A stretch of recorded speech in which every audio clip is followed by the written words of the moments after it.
You've just gone through a breakup, and it's the worst thing you've ever been through. Some of you lost your job, and you thought that job was it. And so all of a sudden you're sitting there and you're thinking, man, I thought my life was together, now it's in shambles at my feet. No, it's not. It's all right. A blade does not become strong until it's been through the fire several times. And this is just your first or second time through the fire. And there's a lot of hammer work that has to take place. And then you're going to have to go back in the forge again. And it's hot and it melts you down and you're uncomfortable. And then life is going to pull you out and it's going to put you on the anvil and it's going to hammer on you some more. And you're going to say, what, am I done yet? No. You've got a lot more forge time left. You've got a lot more hammer blows left. And it takes time. Embrace the process. You say, Dwayne, what process? Life. Embrace the journey and the process of life.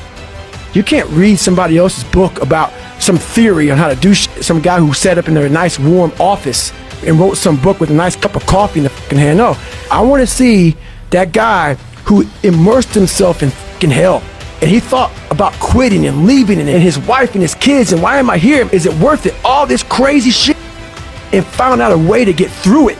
But usually we react.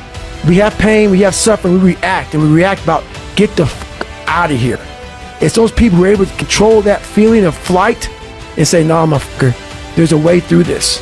It's going to end. It's going to end, but we don't know that. We don't think that. At that time, it's going to last forever. So what keeps me going? I've quit several things. I know what's on the back end of fucking quitting. And it's a lifetime of thinking about why the fuck did I do that? And I ain't fucking doing that no more. Dreams without goals are just dreams, and they ultimately fuel disappointment.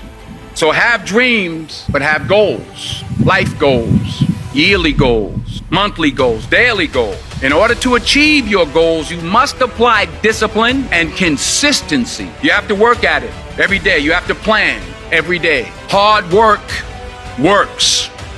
When that alarm clock goes off at 4 or 5 in the morning, your mind says no. You just say, this is what we do. It's what we do now.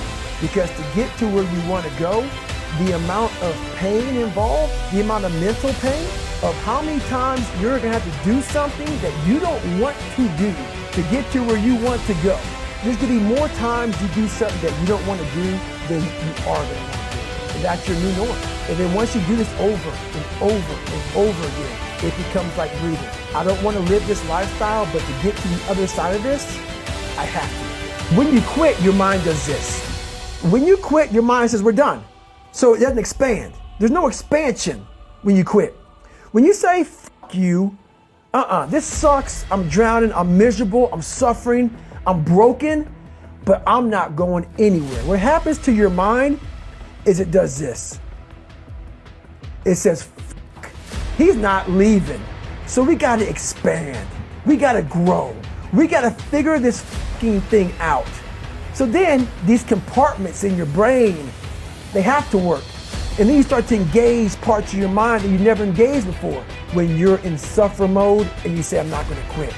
You're forcing your brain now to operate on a level it's not used to. But then it becomes used to. It's okay to be unbalanced for a while. It's okay. Don't be all this stuff people say, you gotta be balanced. To be the best in the world at what you do, you have to be unbalanced to find every bit of energy and strength that you have to pull it off. Then you get balanced once you become great. And it takes being obsessed to where people think you're crazy.